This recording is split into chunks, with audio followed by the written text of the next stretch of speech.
Hello everyone, my name is Tony and I go by a Rainbow Dude on the internet, and we are back with our warden, Alan Serrana. Alan Serrana? I haven't decided. Probably Alan. Just spelled funny. And we've passed our harrowing. We are now a mage here in the circle of Ferelden. And we gotta go meet with, ooh, an apprentice cowl. Yes, please. I don't mind if I do. Even though we have the vestments of the seer.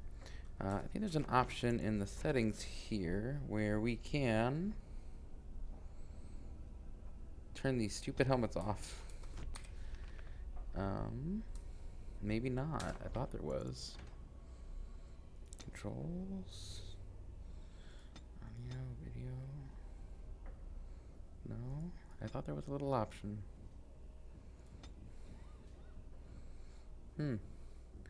I guess there's not. I thought there was.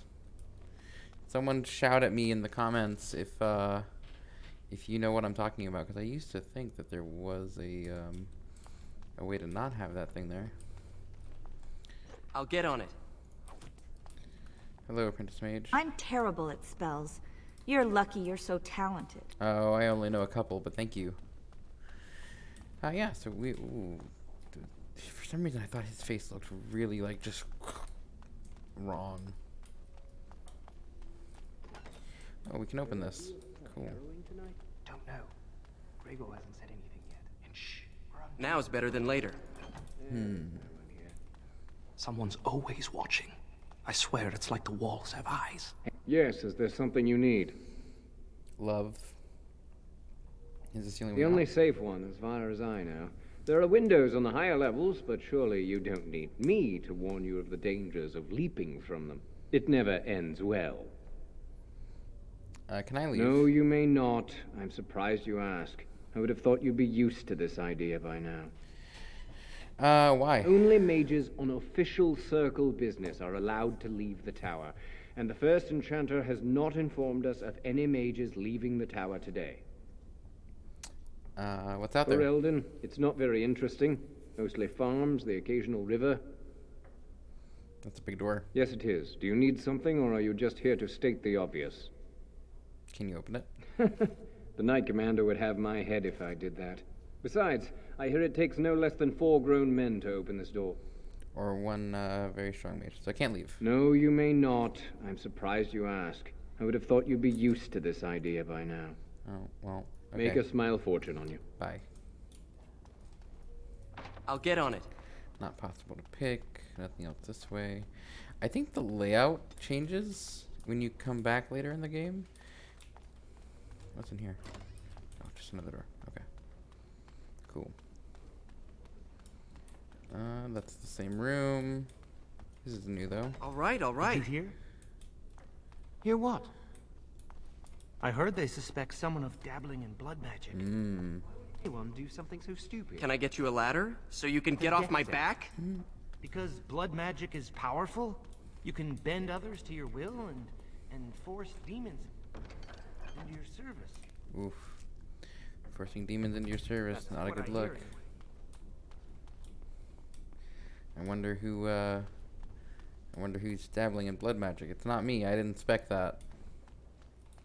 It's not it's difficult to do unless you have a high constitution, and I don't know that with our mage we're gonna do a whole lot of con. All The right. whole thing about blood magic on a mechanical standpoint is that you're literally using your Must health control points the to fire fuel with instead your of your will. mana, so you kind of turn it off and The on flames as you need it. steady. We don't want it sputtering and leaping about. That's what causes most of the injuries. Injuries? But... Oh, silly boy. Steady. It reacts to your emotions. If you panic, it will... No. Breathe. Oh, well, now he's on fire. You know, in my experience, flint and tinder works just as well. Maybe we should start with that. Good idea. Wonder what that's a drawing of. I really don't know. Remember what the chantry says about magic. Got it. Magic must serve. I'm trying to fade. I Magic and religion. The Fade. The study of the Fade is as old as humankind. For as long as men have dreamed, we have walked its twisting paths, sometimes catching a glimpse of the city at its heart. Always as close as our own thoughts, but impossibly separated from our world. The Tevinter Imperium once spent vast fortunes of gold, lyrium, and human slaves in an effort to map the terrain of the Fade, an ultimately futile endeavor. Although portions of it belong to powerful spirits, all of the Fade is in constant flux. The Imperium succeeded in finding the disparate and ever-shifting realms of a dozen demon lords, as well as cataloging a few hundred types of spirits, before they were forced to abandon the project. The relationship of dreamers to the Fade is complex. Even when entering the Fade through the use of lyrium, mortals are not able to control or affect it. The spirits who dwell there, however, can, and as the Chantry teaches us, the great flaw of the spirits is that they have neither the imagination nor the ambition.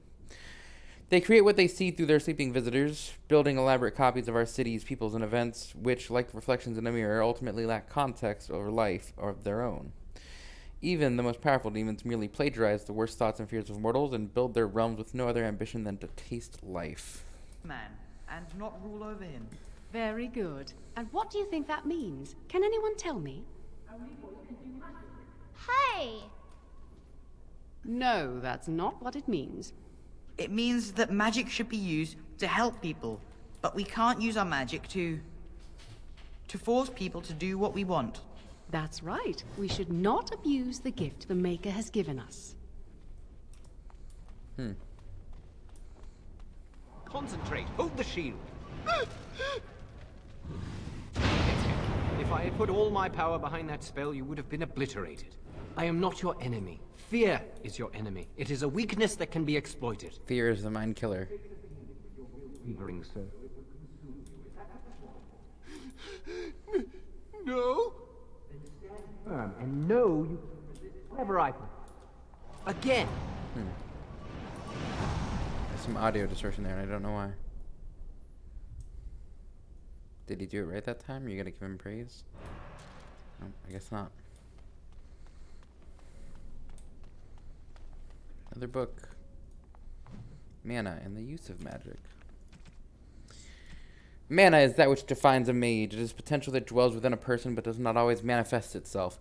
All men are connected to the Fade. We go there to dream, but only those with this potential may draw upon its power. Mana is then a measurement of one's ability to draw power from the Fade, and it is this power that is expended in magic. As in all other things, it has limits.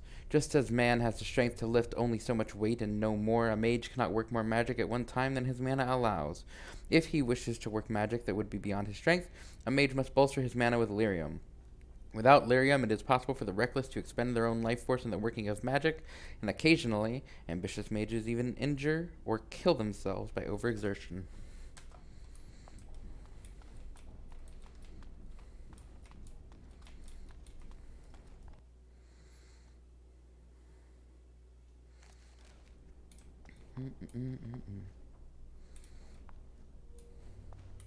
Oh, this is Owain here. Welcome to the Circle's stockroom of magical items. My name is Owain. How may I assist you? What can I buy here? The stockroom is not a shop. Your mentor should have clarified this.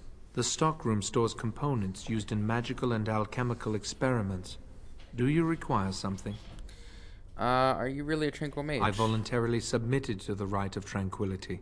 I was unwilling to undergo the harrowing. I find this state agreeable.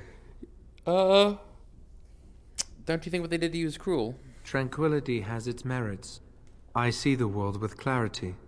I remember the days when my mind was filled with inconvenient and seething emotions. Now things are simple. What happened? I was ordered to never speak of it. I cannot go against the Circle's wishes. What was becoming tranquil like? It is difficult to describe. I would perhaps compare it to being plunged into a pool of ice-cold water. Very well. Goodbye. Is there anything in here I can take? No. I know in the later games they clarify that there's a symbol branded on their foreheads to designate them as tranquil. Like a brand. Senior Enchanter Sweeney. Oh, hello. I don't believe we've met. Are you new to the Circle? I'm a newly harrowed mage, but I've lived here all my life. I'm sorry. There are so many of you, and I get confused. Not to mention, these old eyes are starting to go. That's okay. Everyone makes mistakes. You're too kind. I'm old and about to fall apart. Nothing in the world can fix that. Surely magic could. Not any magic I'd be caught doing. Anyway, did you need something? No, I just wanted to talk. I'm not good at talking. Too much chatter makes my head throb. Don't you have lessons to get to? Shoo!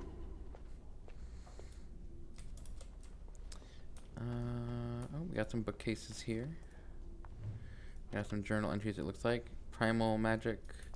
Section of books appears to be missing. Creation magic. Hierarchy of the circle.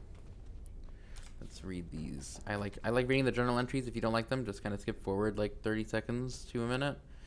Hierarchy of the circle. It is no simple matter safeguarding ordinary men from mages and mages from themselves. Each circle tower must have some measure of self-government, for it is ever the Maker's will that men be given the power to take responsibility for our own actions, to sin and fail, as well as to achieve the highest grace and glory on our own strength. You who will be tasked with the protection of the circle must be aware of its workings.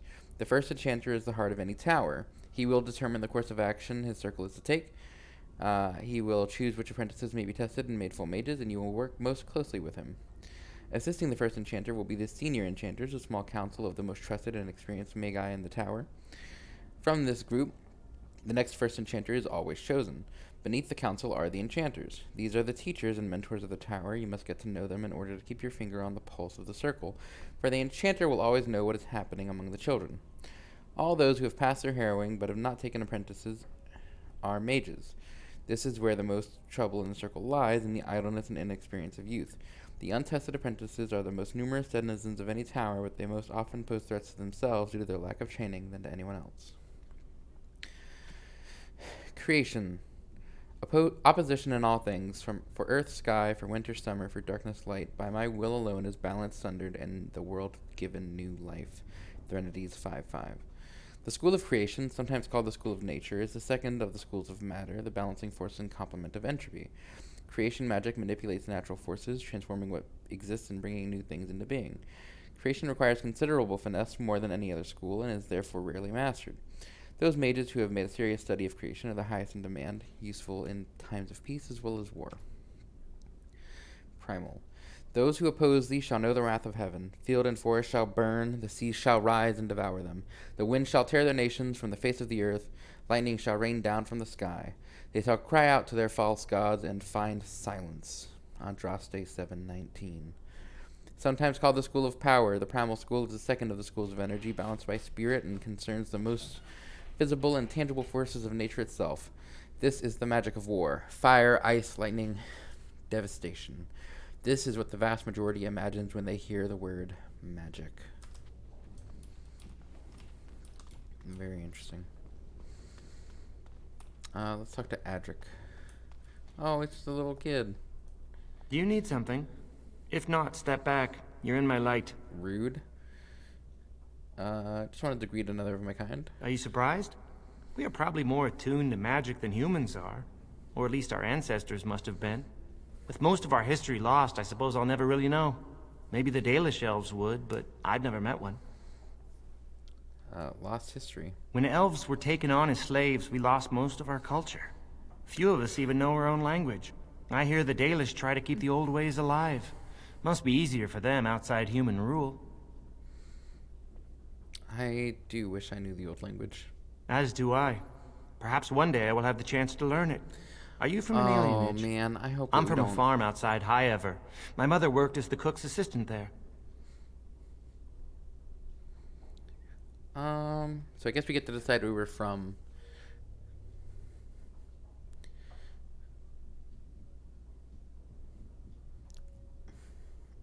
It's gonna be either Denerim or Lothering.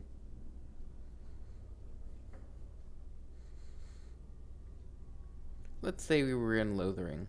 I suppose it doesn't matter where we're from, does it? We're in the circle now.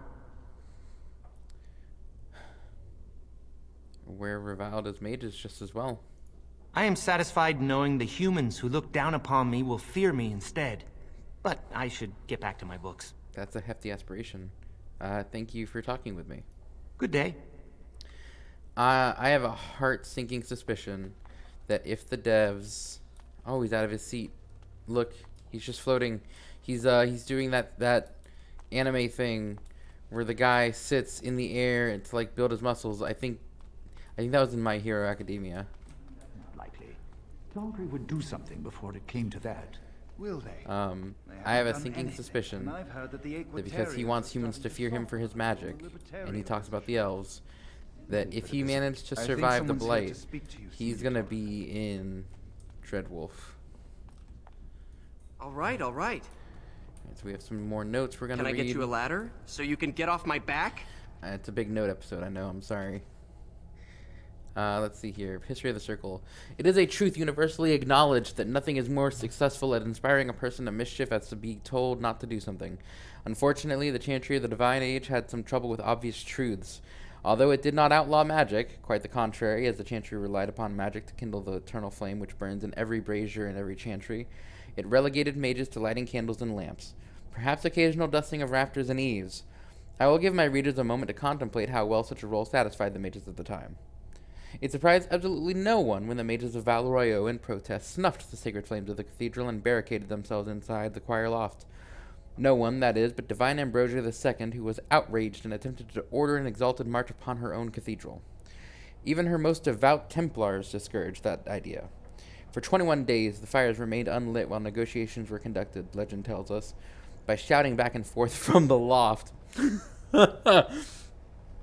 The mages went cheerily into exile in a remote fortress outside the capital, where they would be kept under the watchful eye of the Templars and the counsel of their own elder magi. Outside of normal society and outside of the Chantry, the mages would form their own closed society, the Circle, separated for the first time in human history. Entropy. To you, my second-born, I grant this gift. In your heart shall burn an unquenchable flame. Unquenchable flame. All-consuming and never satisfied. Threnodies 5:7. The second of the two schools of matter, entropy is the opposing force of creation. For this reason, it is often called the school of negation. Nothing lives without death. Time inevitably brings an end to all things in the material world, yet in this ending is the seed of a beginning. A river may flood its banks, causing havoc, but bring new life to its floodplain. The fire that burns a forest ushers in a new growth, and so it is with the entropic magic that we manipulate the forces of erosion, decay, and destruction to create anew. Spirit.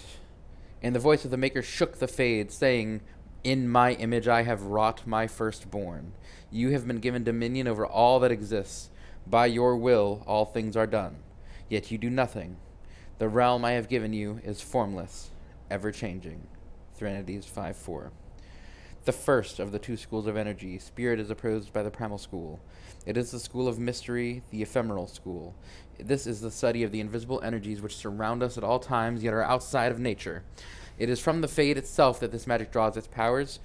Students of this school cover everything from direct manipulation of mana and spell energies to the study and summoning of spirits themselves.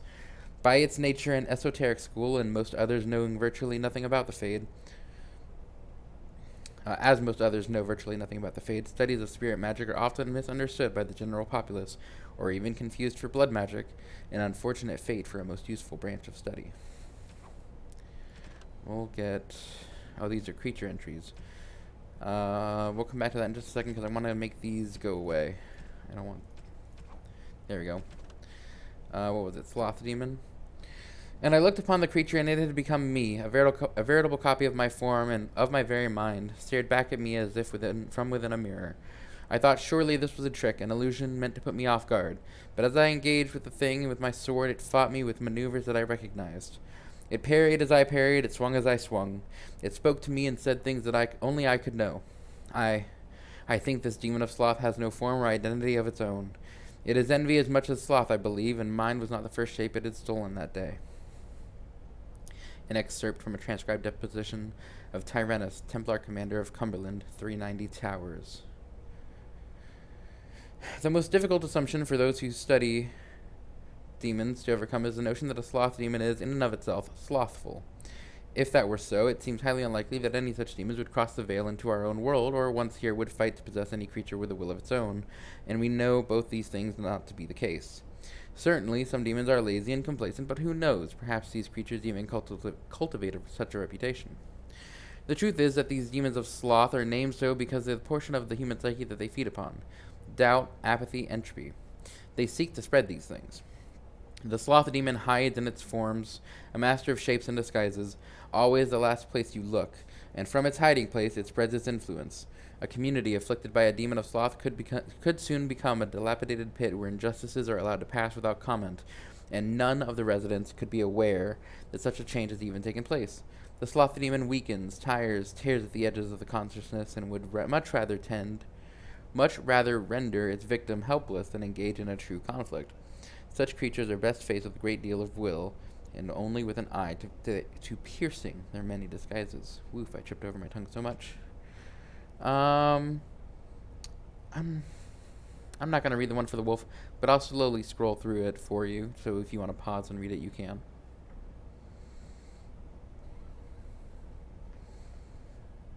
There you go. We did it. Alright, let's talk to you people. Senior Enchanter Torin. Hello. Congratulations on your harrowing last night. Good work. Well, thank you very much. What were we talking about earlier? Oh, the fraternities of the enchanters. You probably haven't heard of them. I haven't. It's best not to get tangled up in circle politics. More trouble than it's worth, really. Well, tell me about them anyway. They're found in all circles throughout Thedas. Groups of enchanters who hold similar viewpoints, who band together to make their voices heard. The most influential fraternity are the Equitarians. They are moderates and believe in a code of conduct that all mages should adhere to. Then there are the Chantry apologists, the loyalists. The Chantry says something and they follow it to the letter. The Lucrosians just want to make money, and the Isolationists would like us all to be hermits and live on an island. Then, of course, there are the Libertarians. They want more power for the Circle, more autonomy. And which do you belong to? Well, if I had to, I'd say I was an Equitarian, but I ducked out of the fray a long time ago. Most of the senior enchanters are Equitarians. Irving, Wynne, Sweeney. Ulrid's a Libertarian, and a loud one at that. Mages have enough opposition from the outside without tearing our circles apart with infighting. But what can you do? Oh, giving up doesn't help anyone. An idealist, I see. Well, if you're going to change the world, you should get started immediately. Lots of world to cover. He sounds a bit like Dean Domino from the Sierra Madre DLC for New Vegas. Hello, were you looking for something? Who are you? I'm Njal, a mage just like you. I've seen you around, haven't I? I must have. What were you talking to that other mage about? Oh, the fraternities. Groups of mages with a common agenda. I think we should all be isolationists. Stay in some remote mountain town far away from the mundanes who hate us. If we run away, they'll never learn not to fear us. They'll never learn that. They don't want to. I'd go hide alone in the wilds if I could.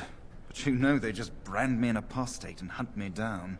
There is no leaving the circle. It's till death do us part. Romantic, isn't it? Apostate? If you leave the circle, you become an apostate. And the punishment for leaving is death. Pretty grim, huh? Yeah, kinda grim. Kinda grim there, bud. Oh, goodness. There must be mages who aren't part of a circle. I've heard of hedge witches who've managed to survive on their own, eluding the circle for a lifetime. But if the Templars discover them, well, you know what happens. Why are we looking at Then him? there are stories about the Dalish elf clans having great magic. But who knows what's truth and what's fiction when it comes to the Dalish? I should get going. All right. Have a good day. And I think that's everyone there. We'll come this way now. Got some loot, it looks like. Just a bunch of lyrium dust that I think we can later use to make lyrium potions. Yeah, we just need some flasks. Hello, mage. Oh, we can talk to you. Excuse me, I didn't hear you come in. I I'm did not know you sorry, could I'm talk to this terribly guy. busy right now. I have to prepare the room before the Grey Warden is done at his meeting with Irving. What's a Grey Warden? They are an order of brave and noble warriors, sworn to give their lives to defeat the Darkspawn. You know, I almost became a Grey Warden once. Really? There were several of us chosen, though the Grey Wardens only wanted one recruit. They only ever have one mage, you see. I think they thought I was the best candidate, but I was young and foolish, and I said I wasn't interested. They picked someone else instead, and that was that. I've regretted it ever since. Ah well, I should get back to my work. They only ever get one mage? That doesn't seem right. I don't think that's... I think that was retconned. But I'm trying to think of any other mage wardens. And off the top of my head, I can't name any.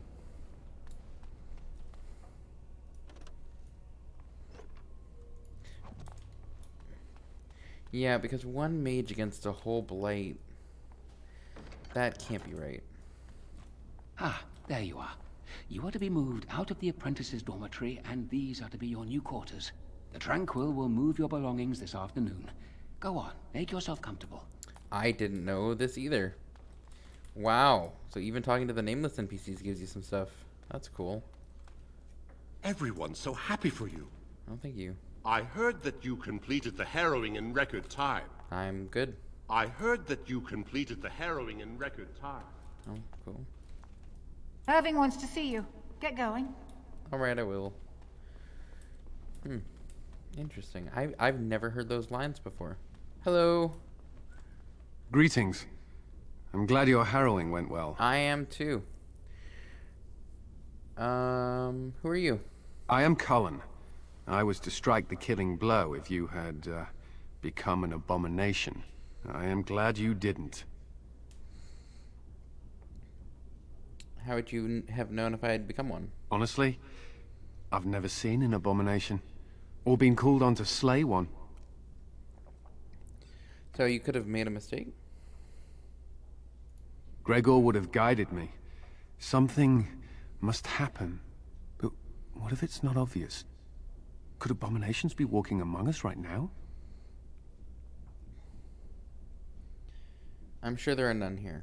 This is still new to me. Maybe one day I'll be as dedicated and driven as Knight Commander Gregor.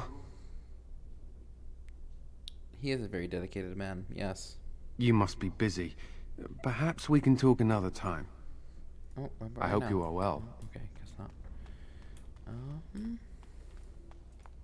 Well, I learned my lesson. We're going to be talking to a lot of just straight up NPCs going forward. Because I didn't know about those two lines, so I'm wondering now how much did I miss? You look well. That's wonderful. I was thrown up for a full week after my harrowing. It's delirium that does that, I think. Magic and religion. So we have the Fraternity of Enchanters and the Cardinal Rules of Magic. What are the Cardinal Rules of Magic?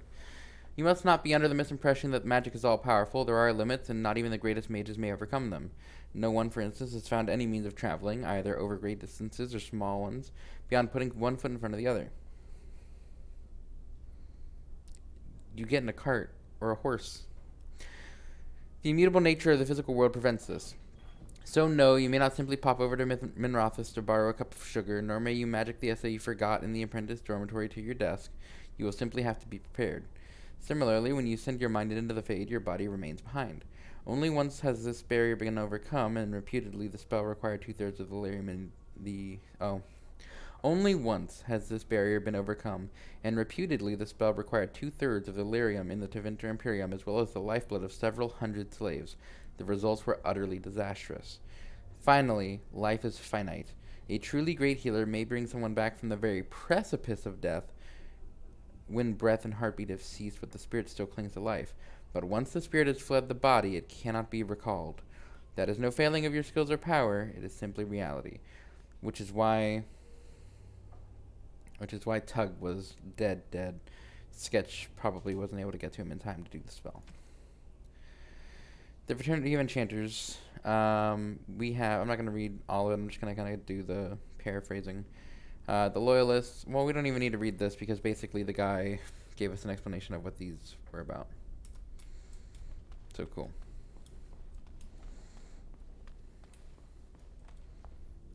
What is this? I don't want to go too far. Mage Laboratory. All right, all right. Hello. Ah, it's great to see you. It's always sad when an apprentice fails the harrowing. Senior Enchanter Leora. Oh, it's you. I hear Irving's looking for you. I'm sure This is infuriating. Another batch destroyed. Say, have you seen Owain? Is he in the stockroom? He is. Oh, excellent. He wasn't there last I looked. I hope he still has some cinnabar lying around. When I asked last week, he said he was running out. I haven't ever heard that line either. Books. Maleficarum. It has been asked, what are Maleficarum? How shall we know them? I have been as troubled by this question as you. You have come to me for the wisdom of the Maker, but none have seen the Maker's heart save beloved Andraste. And so I have done all as all mortals must, and looked to the words of his prophet for answers. And there I found respite from a troubled mind. For she has said to us, magic exists to serve man and never to rule over him. Therefore I say to you, they who work magic which dominates the minds and hearts of others, they have transgressed the Maker's law. Also our Lady said to us, those who bring harm without provocation to the least of his children are hated and accursed by the Maker. And so it is made clear to me, as it should be to all of us, that magic which fuels itself by harming others, by the letting of blood, is hated by the Maker. Those mages who honor the Maker and keep to his laws we welcome as our brothers and sisters. Those who reject the laws of the Maker and the words of his prophet are apostate. They shall be cast out and given no place among us. The Sermons of Justinia the First. Oh, there's a bookcase here, storage cabinet. Yes, please. That looks like everything. Cool.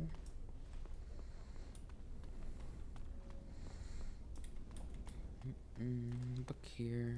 Now's better than later. The Rite of Annulment. Hello, Kaylee. Blessed art thou who exists in the sight of the Maker. Blessed are the penitents who seek his return. Blessed is the prophetess, purified by flame. May the chant reach the Maker's ears and tell him of our contrition. So let it be. Oh, I didn't see you there. I recite the Maker's blessings every day. It brings me peace in troubled times. Just speaking words brings you such peace? It gives me hope that one day the Maker will hear us. That maybe I'll be forgiven and my curse will be lifted. Curse? Magic? What else? Magic is a gift. Magic causes such misery. It's dangerous and vile and wicked. The Chantry must protect the world from us. Being born with something so terrible must be a punishment. I wish I could be rid of it. You could use your abilities to help people. That doesn't take magic. If I could, I would dedicate my life to the Chantry, but they would never take me in. Perhaps this is just something I will have to suffer through. I should go. My mentor only allows a few minutes each day for religious contemplation. Altar. I'll get on it. We'll read these notes before we leave the room. The Prophet Andraste. Lily is there, but we want to come over here first. A lot of religious codexes today. I heard about your harrowing. Congratulations. Andraste must have smiled upon you. Interesting. Notice that she's wearing chantry robes.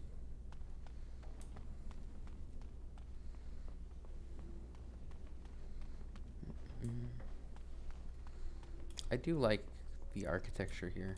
Oh. Many have already Dang gone it. to Ostagar. Wynne, Aldred, and most of the senior mages. We've committed enough of our own to this war effort. Your own? Since when have you felt such kinship with the mages, Gregor? Or are you afraid to let the mages out from under Chantry supervision, where they can actually use their Maker-given powers? How dare you suggest? Gentlemen, please. Irving, someone is here to see you. You sent for me. Ah, if it isn't our new brother in the circle. Come, child. This is... Yes, this is he. Well, Irving, you're obviously busy. We will discuss this later. Of course. Well, and where was I? Oh, yes, this is Duncan of the Grey Wardens. Pleased to meet you. You've heard about the war brewing to the south, I expect. Duncan is recruiting mages to join the King's army at Ostagar.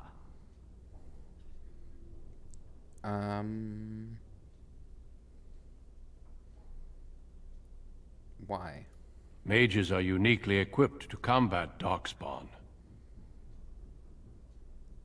That's a dwarven problem. They have formed into a horde in the Korkari Wilds and threaten to invade north into the valley. I fear if we don't drive them back, we may see another blight. Duncan, you worry the poor lad with talk of blights and Darkspawn. This is a happy day for him. We live in troubled times, my friend.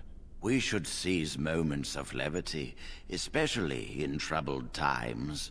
The harrowing is behind you. Your phylactery was sent to Denerim. You are officially a mage within the circle of magi. Thank you, First Enchanter. I'm sorry, what is this phylactery? Blood is taken from all apprentices when they first come to the tower, and is preserved in special vials. So they can be hunted if they turn apostate. We have few choices. The gift of magic is looked upon with suspicion and fear. We must prove we are strong enough to handle our power responsibly. You have done this. I present you with your robes, your staff, and a ring bearing the Circle's insignia. Wear them proudly, for you have earned them. I am very proud to have completed this initiation. It goes without saying that you shall not discuss the harrowing with those who have not undergone the rite. Now then, take your time to rest, or study in the library. The day is yours. I'll do that. I will return to my quarters. Would you be so kind as to escort Duncan back to his room, child? It would be a pleasure. The guest quarters are on the east side of this floor, close to the library. Now, if you'll both excuse me, I have matters to discuss with Gregor. Oh, is he actually gonna follow me? Yeah, he is. Cool. Well, I guess that was like everything we needed from here anyway. But there's a pile of books here, so I'm gonna grab this note. Blood Magic, the Forbidden School. We'll read these after. Maybe to wrap up. We'll probably record for a little bit longer, maybe.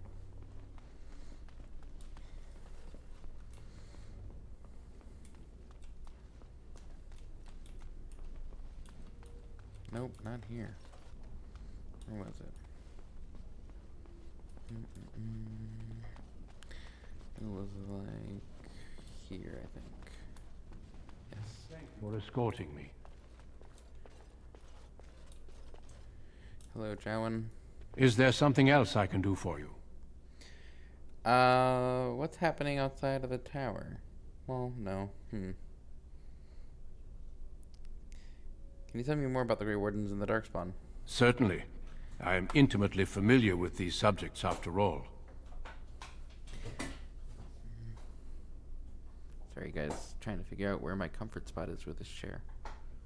Yeah, that's kind of comfy. Maybe.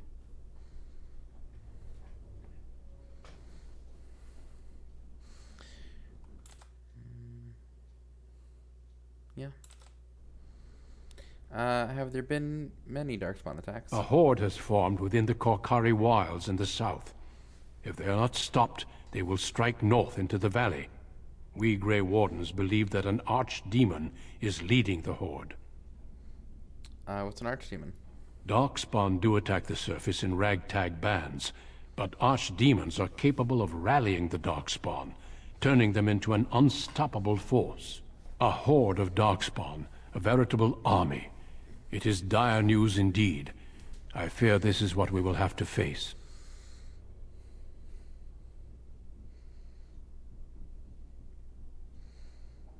And the king is mustering an army to beat back this threat. Yes. Perhaps it will be enough if we play our cards right. Why were Irving and Gregor arguing about it then? It is not my place to comment. Please, I'd like to know. Gregor serves the Chantry, and the relationship between the Chantry and mages has always been strained. You've realized by now that the Chantry merely tolerates magic? They watch only because they feel they must.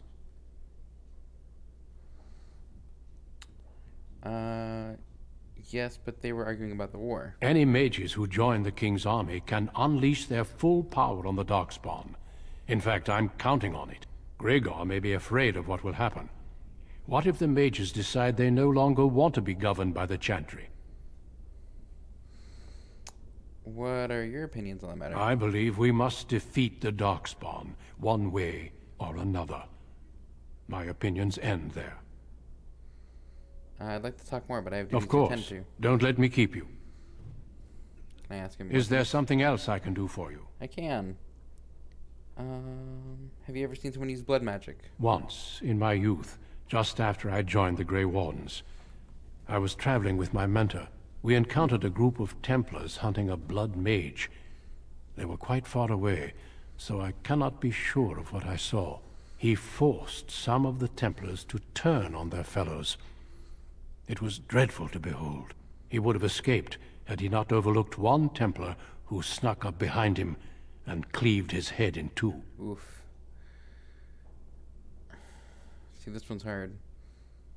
I personally don't think that the act of blood magic in and of itself in Dragon Age is evil, but I think that the unregulated use of it is what lends it towards evil people using blood magic for nefarious purposes. I think it makes people, like the person in the story he's just told us, who feel weak and persecuted, find an easier way to strength. I guess kind of like the dark side, right? Like the dark side of the Force. I think it's like a pitfall. I think that if you are not strong in will and mental fortitude and you dip into that, well, it becomes all that you can use. It is something to consider, certainly. Do you know anything about the Tranquil? The mages whose connection to the Fade has been severed? Why do you ask? I'm curious as to what non-mages think of it. It keeps them and those around them safe. Perhaps the sacrifice is worthwhile. I cannot say. How many mages have joined the King's army? When the King sent out the call, the Circle of Ferelden sent only 7 mages to Ostagar. I asked King Kaelin's permission to come and seek a greater commitment from the Circle. Why doesn't the King himself come? The King must remain with the army. He is quite busy, after all. How many mages could you possibly need? I hope to place a mage or 2 within every contingent. I cannot do with just 7. Mages will make all the difference in this battle. The Darkspawn have their own magic, and our resources must exceed theirs. Do you think I could join? I don't know. Do you? I think I could help. Then perhaps I shall speak to Irving about this later. Darkspawn are a greater threat than blood mages, even abominations. It takes decades for the world to recover from a blight. I wish the Chantry could see that. We must stop at nothing to defeat the Darkspawn. Listen to me. An old man's rantings can't be very interesting. Oh, I'm very interested.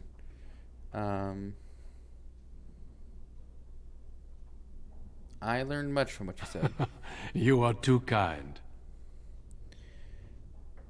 I should take my leave. Do not let me keep you. Hey, Jowan. What do you want? I'm glad I caught up to you. Are you done talking with Irving? I think so for now. I need to talk to you. Do you remember what we discussed this morning? Why are you whispering? It's very suspicious. Shh! I just want to make sure we're not overheard. In this hallway. We should go somewhere where the else. secret, I don't feel safe where the talking first enchanter's office is. You're starting to worry me, Jowan. You seem a little on edge. I've been troubled. I'll explain. Come with me, please.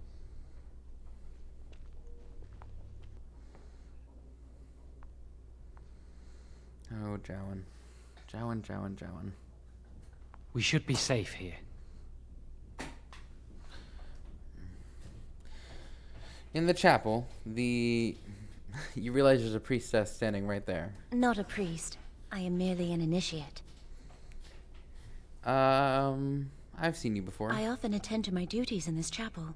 Perhaps that is why I seem familiar. A few months ago, I told you that I met a girl. This is Lily. I'm not going to say that, but that's funny. An initiate. That's forbidden. So you can see why we wish to keep it a secret. Lily's been given to the Chantry. She's not allowed to have relations with men. If anyone finds out, we'll both be in trouble.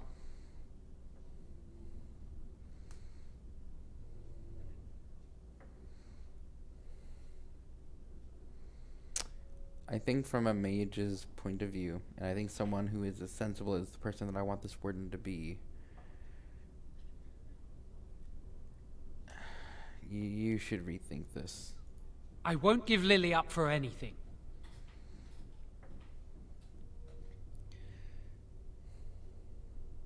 So what's this all about? Remember I said that I didn't think they wanted to give me my harrowing? I know why. They're going to make me tranquil. They'll take everything that I am from me. My dreams, hopes, fears, my love for Lily. All gone. It's better than dying. Is it? It's just another kind of death. They'll extinguish my humanity. I'll just be a husk, breathing and existing, but not truly living. How did you even find out? I saw the document on Gregor's table. It authorized the right on Jowan, and Irving had signed it. What are you going to do? I need to escape. I need to destroy my phylactery. Without it, they can't track me down. We need your help. Lily and I can't do this on our own. Give us your word that you will help, and we will tell you what we intend.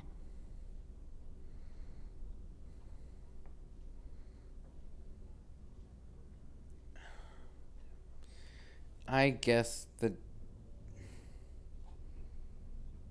Jowan's been our friend. You have my word. Thank you. We will never forget this.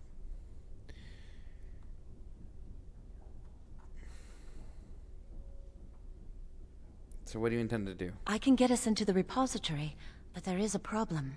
There are 2 locks on the phylactery chamber door. The first enchanter and knight commander each hold 1 key. But it is just a door. There is power enough in this place to destroy all of Ferelden. What's a door to mages? Are you suggesting that we break through it? I once saw a rod of fire melt through a lock. You could get one from the stockroom, but Owain doesn't release such things to apprentices. I'll go to the stockroom and stay retrieve here. this rod then. 1 mage at the stockroom will attract less attention than a mage, an apprentice, and an initiate. I'll be back. Good luck. Our prayers go with you. So it's tricky because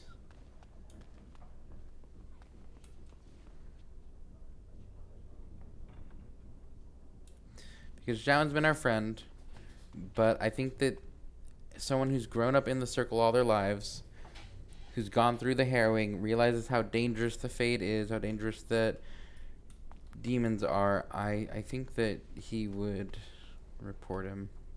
I trust you saw Duncan back to his quarters? Of course, First Enchanter. I'm glad you met him. He's a most honorable man. I agree. It was my privilege to have met them. Grey Wardens are peerless warriors who sacrifice all for our sakes. We can learn much from them. Now, did you need something? Why do you have books on blood magic on your desk? I've removed them from the library.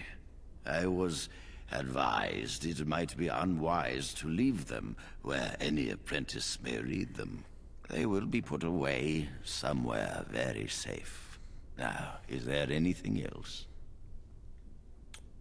Do you know when Jowan's going to be going through his harrowing? When he is ready. Jowan fears he's going to be made tranquil. And how does he know this?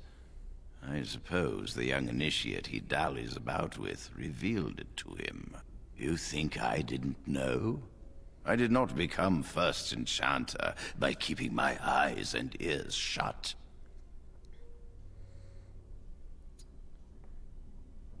Why are you doing this to Jowan? Gregor says he has proof and eyewitness testimony that Jowan has been practicing blood magic. I cannot say more. Were it left to me, things might be different. But the Chantry, I'm sorry, child. This rite of tranquility will happen. Then you must know that Jowan plans to escape the circle. Oh, interesting. What more do you know? Jowan and Lily are plotting to destroy Jowan's phylactery. Yes, she must be helping him. She would know more about the repository than he would. Do you know anything else? Yes, Lily told me and I promised to help. I suspected Lily would tell him of the impending rite if she found out. But I never expected they would have the gall to break into the repository. What should we do now? Reporting him to Gregor and the Templars will accomplish nothing beyond what's already planned. If the Circle must punish one of its own, I will see the Chantry done the same courtesy. Lily will not walk free while my apprentice suffers. I don't like that Lily's having to be punished, but I admire that Irving is in some capacity saying if we're going to suffer for a crime that someone else is also committing, the punishment should be equal. I respect that about him, even though it is kind of vicious. She's just trying to save the man she loves, but she is also putting a very real danger out into the world.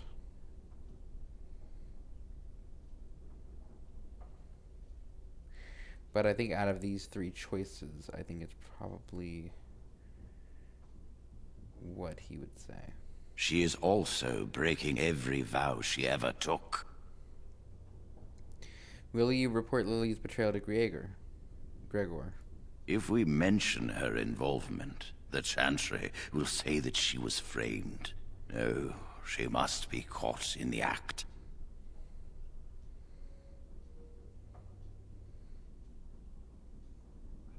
You're right, the Chantry would do the same to us. If you want to survive, you must learn the rules and realize that sometimes sacrifices are necessary. Jowan will become tranquil, but Lily must also face the consequences of her actions. How did you learn of their plan? Do they trust you? They asked me to help them break into the repository. Perfect. Will you return to them and carry out their scheme? With solid proof of their crime, we can act. I'll do as you ask. First Go. Convince them you will risk all for their cause. I will be outside the repository with a contingent of Templars. Let them see the mischief into which their initiate led our student. Perform well, and your dedication will be rewarded. But I guess my thing is, if Jowan really is known to use blood magic now at this point, then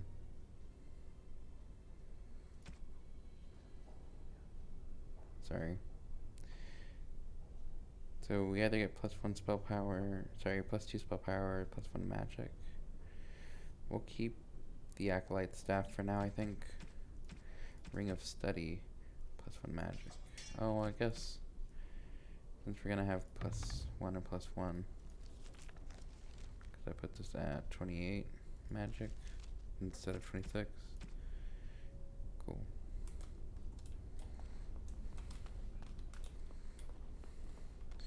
What was I saying?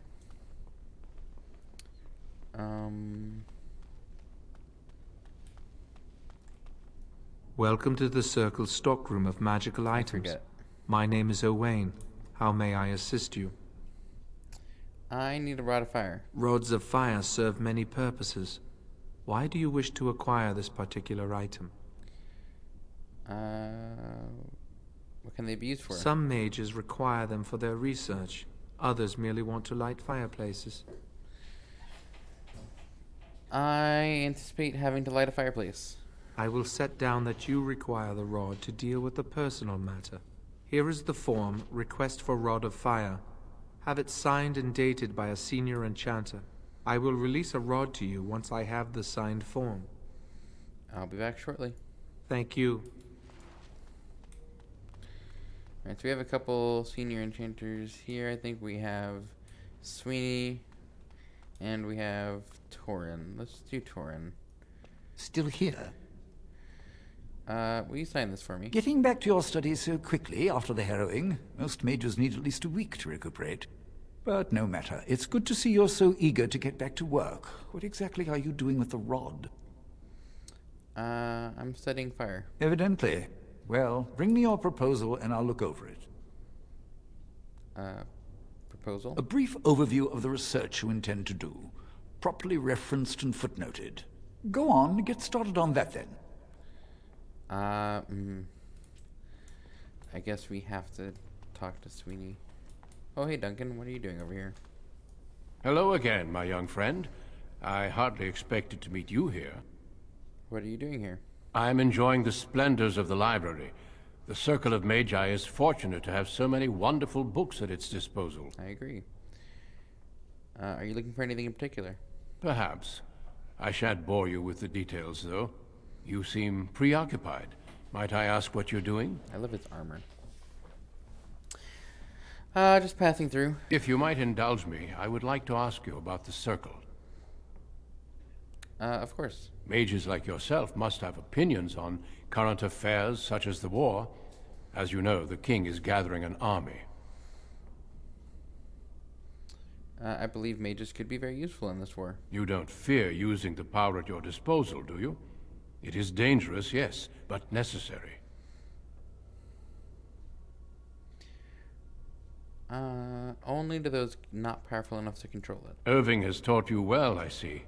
Well, I'm sure you've better things to do than chat with an old man. Good day.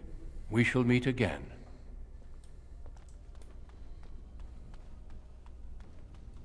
So I guess we're gonna talk to Sweeney. Ah, it's you again. Or at least I think it is. You all look the same to me. I need this form signed, Senior Enchanter. What's this? A request form from the stockroom? Rod of Fire? I remember when the junior mages I mentored asked for some of those. Turns out they were burning holes in each other's trousers.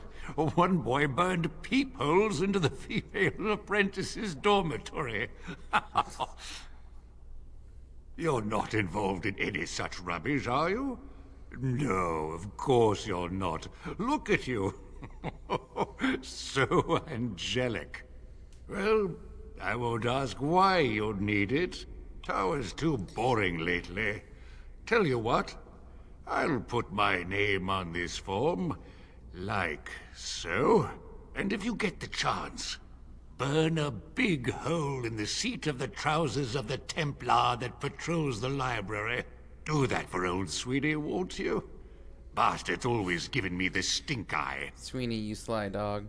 I'll see if I can manage that. You'll be on your way now. So there's a Templar that patrols the library, and I gotta burn a hole in his pants. I don't see any Templars. We'll come back when I get this Rod of Fire. I don't think I ever actually listened to that line.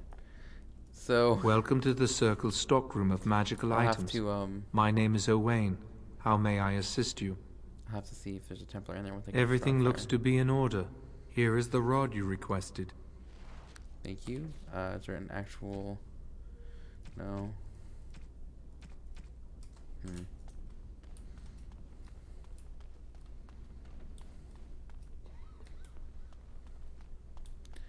No Templar here now, huh? Okay. Mage Storm, Laboratory, Chapel, Irving Study, Library, Guest Quarters. I'm gonna go downstairs to where that library is, where the mages were, like, training. I'll get on it. Hello. The Circle is so much nicer than the alienage, isn't it? Sure, I guess. Is there a Templar in here? No, it doesn't look like it.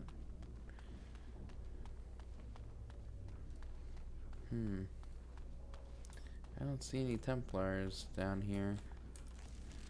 Because that's the classrooms, apprentice room. I guess there's no Templar to burn a hole through his trousers of. That wasn't a sentence. There's no Templar down here, so I guess I can't do it. I thought it would have been funny though. I wonder if that painting that we just saw is of King Merrick. Not Merrick. Yeah, King Merrick, who is the current king's father who died.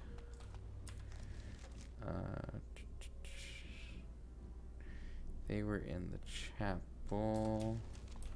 So I need to go this way.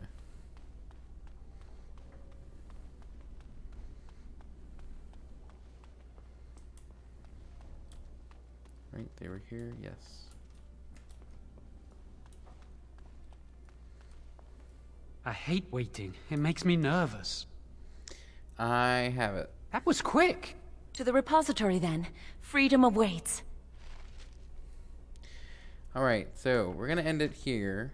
But for those of you that want to see me read these journal entries, I'm going to read them to you. And the rest of you, I hope you have a great rest of your day. And if no one has told you already, I love you, and I can't wait to see you in the next one. Bye. But I'm going to read these journal entries for those of you that want to see it. Andraste, Bride of the Maker. There once was a tiny fishing village on the waking sea that was set upon by the Tevinter Imperium, which enslaved the villagers to be sold in the markets of Minrathous, leaving behind only the old and the infirm. One of the captives was the child Andraste. She was raised in slavery in a foreign land. She escaped, then made the long and treacherous journey back to her homeland alone. She rose from nothing to be the wife of an Alamari warlord. Each day she sang to the gods, asking them to help her people who remained slaves in Tevinter. The false gods of the mountains and the winds did not answer her, but the true God did. The Maker spoke. He showed her all of the works of his hands, the Fade, the world, all the creatures therein. He showed her how men had forgotten him, lavishing devotion upon mute idols and demons, and how he had left them to their fate. But her voice had reached him, and so captivated him that he offered her a place to sit at his side, and that she might rule all of creation. But Andraste would not forsake her people. She begged the Maker to return, to save his children from the cruelty of the Imperium. Reluctantly, the Maker agreed to give man another chance. Andraste went back to her husband, Mafarath, and told him all that the Maker had revealed to her. Together, they rallied the Alamari and marched forth against the mage lords of the Imperium, and the Maker was with them. The Maker's sword was a creation itself. Fire and flood, famine and earthquake. Everywhere they went, Andraste sang to the people of the Maker, and they heard her. The ranks of Andraste's followers grew until they were a vast tide, washing over the Imperium. And when Mafarath saw that people loved Andraste, and not him, a worm grew within his heart, gnawing upon it. At last the armies of Andraste and Mafarath stood before the very gates of Minrathous, but Andraste was not with them. For Mafarath had schemed in secret to hand Andraste over to Tevinter. For this, the Archon would give Mafarath all the lands to the south of the Waking Sea. And so, before the armies of Alamari and of Tevinter, Andraste was tied to a stake and burned, while her earthly husband turned his armies aside and did nothing, for his heart had been devoured. But as he watched the pyre, the Archon softened. He took pity on Andraste, drew his sword, and granted her the mercy of a quick death. The Maker wept for his beloved, cursed Mafarath, cursed mankind for their betrayal, and turned once again from creation, taking only Andraste with him. And Our Lady sits still at his side, where she still urges him to take pity on his children. The Rite of Annulment. In the 83rd year of the Glory Age, one of the mages of the Navarran Circle was found practicing forbidden magic. The Templars executed him swiftly, but this brewed discontent among the Navarra Circle. The mages made several magical attacks against the Templars, vengeance for the executed mage, but the Knight Commander was unable to track down which were responsible. 3 months later, the mages summoned a demon and turned it loose against their Templar watchers. Demons, however, are not easily controlled. After killing the first wave of Templars who tried to contain it, the demon took possession of one of its summoners, resulting Abomination slaughtered Templars and mages both, before escaping into the countryside. The Grand Cleric sent a legion of Templars to hunt the fugitive. They killed the Abomination a year later, but by that time it had slain 70.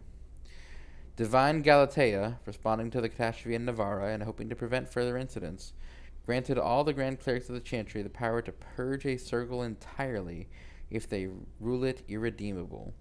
The rite of annulment has been performed 17 times in the last 700 years. So that's a little under 2 times every century, if I'm doing my math right. Right? Yeah, a little over 2 times. The Chant of Light, the last blight. This looks like a... we'll read it. No matter their power, their triumphs, the mage lords of Tevinter were men, and doomed to die. Then a voice whispered within their hearts, "Shall you surrender your power to time like the beasts of the fields? You are the lords of the earth. Go forth to claim the empty throne of heaven and be gods." In secret they worked, magic upon magic, all their power and all their vanity. They turned against the veil until at last it gave way. Above them a river of light, before them the throne of heaven, waiting. Beneath their feet the footprints of the Maker. And all around them echoed a vast silence. But when they took a single step toward the empty throne, a great voice cried out, shaking the very foundations of heaven and earth, "And so is the golden city, with each step you take..." "And so is the golden city blackened with each step you take in my hall. Marvel at perfection, for it is fleeting. You have brought sin to heaven, and doom upon all the world." Violently were they cast down, for no mortal may walk bodily in the realm of dreams, bearing the mark of their crime, bodies so maimed and distorted that none should see them, and know them for men. Deep into the earth they fled, away from the light. In darkness eternal they searched for those who had goaded them on, until at last they found their prize, their god, their betrayer, the sleeping dragon Dumas. Their taint twisted even the false god, and their whisperer awoke at last in pain and horror, and led them to wreak havoc upon all the nations of the world. The first blight. Threnodies 8. The Maker. There was no word for heaven or for earth, for sky or for sea. All that existed was silence. Then the voice of the Maker rang out, the first word, and his word became all that might be. Dream and idea, hope and fear, endless possibilities. And from it he made his firstborn, and he said to them, "In my image I forged you. To you I gave dominion over all that exists. By your will may all things be done." Then in the center of heaven he called forth a city with towers of gold, streets with music for cobblestones, and banners which flew without wind. There he dwelled, waiting to see the wonders his children would create. The children of the Maker gathered before his golden throne and sang hymns of praises unending. But their songs were the songs of the cobblestones. They shone with the golden light reflected from the Maker's throne. They held forth banners that flew on their own. And the voice of the Maker shook the fade, saying, "In my image I have wrought my firstborn. You have been given dominion over all that exists. By your will all things are done, yet you do nothing. The realm I have given you is formless, ever-changing." And he knew he had wrought amiss. So the Maker turned from his firstborn and took from the fade a measure of its living flesh and placed it apart from the spirits and spoke it, saying, "Here I decree opposition in all things, for earth sky, for winter summer, for darkness light. By my will alone is balance sundered, and the world is given new life." And no longer was it formless, ever-changing, but held fast, immutable, with words for heaven, for earth, for sky, for sea, and at last did the Maker from the living world make men, immutable as the substance of the earth, with souls made of dream and idea, hope and fear, endless possibilities. Then the Maker said, "To you, my second-born, I grant this gift. In your heart shall burn an unquenchable flame, all-consuming and never satisfied. From the fate I crafted you, and to the fate you shall return, each night in dreams, that you may always remember me." And then the Maker sealed the gates of the Golden City, and there he dwelled, waiting to see the wonders his children would create. I wonder if the firstborn are dwarves, because they are divorced from the Fade. They can't dream. They don't have magic, yet they're not tranquil. And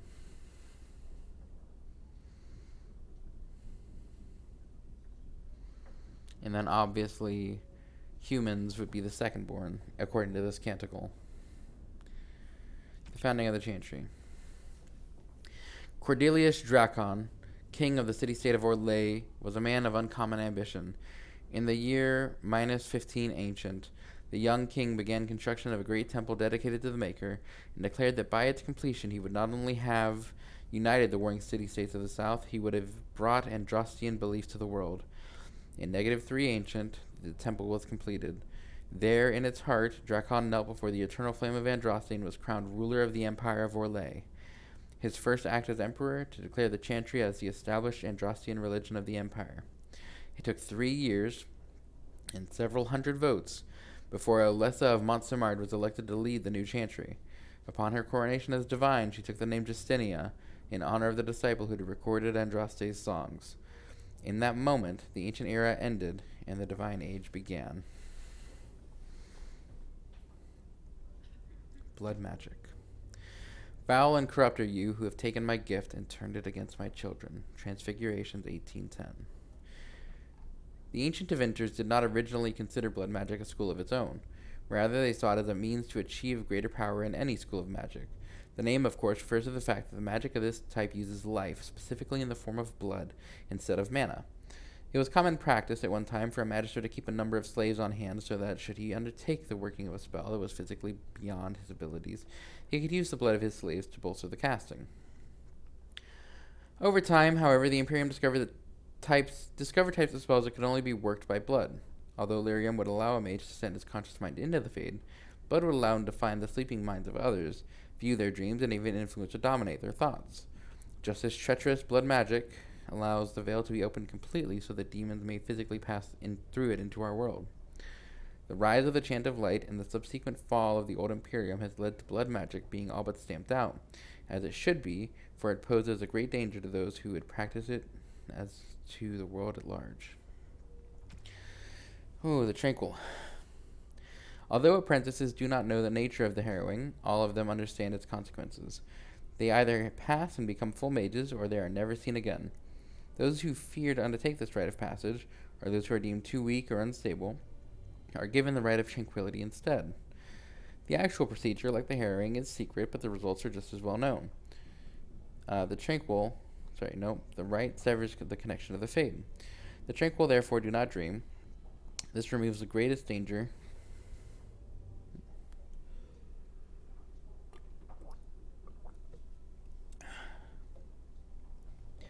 This removes the greatest danger that threatens a weak or unprepared mage, the potential to attract demons across the veil.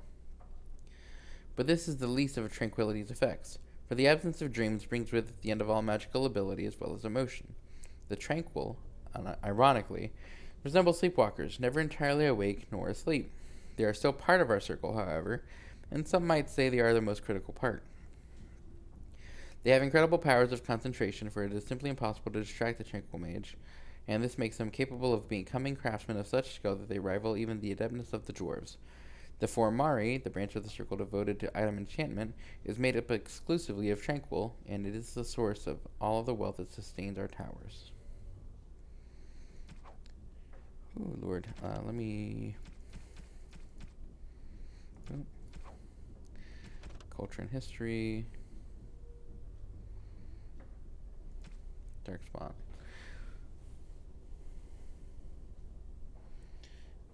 Sin was the midwife that ushered the Darkspawn into this world. The Magisters fell from the Golden City, and their fate encompassed all our worlds, for they were not alone. No one knows where the Darkspawn come from, a dark mockery of men in the darkest places they thrive, growing in numbers as a plague of locusts will. In raids, they will often take captives, dragging their victims alive into the deep roads, but most evidence suggests that these are eaten. Like spiders, it seems Darkspawn would prefer their food still breathing. Perhaps they are simply spawned by the darkness. Certainly, we know that evil has no trouble perpetuating itself. The last blight was in the Age of Towers, striking once again at the heart of the Deventer, spreading south into Orlais and east into the Free Marches. The plague spread as far as Ferelden, but the withering and twisting of the land has stopped well beyond our borders. Here, Darkspawn have never been more than the stuff of legends. In the northern lands, however, particularly Deventer and the Anderfells, they say Darkspawn haunt the hinterlands, preying on outlying farmers and isolated villages, a constant threat. And then these are little journal entries on Gregor and First Enchanter Irving. So that looks like all of the journal entries that we have so far. So this is it. End of the video right here. Thank you all so much for joining me. I can't wait to have you in for the next time. If no one's told you again already, I know I did earlier, but it's nice to say it again. I love you, and I hope the rest of your day goes well. Bye.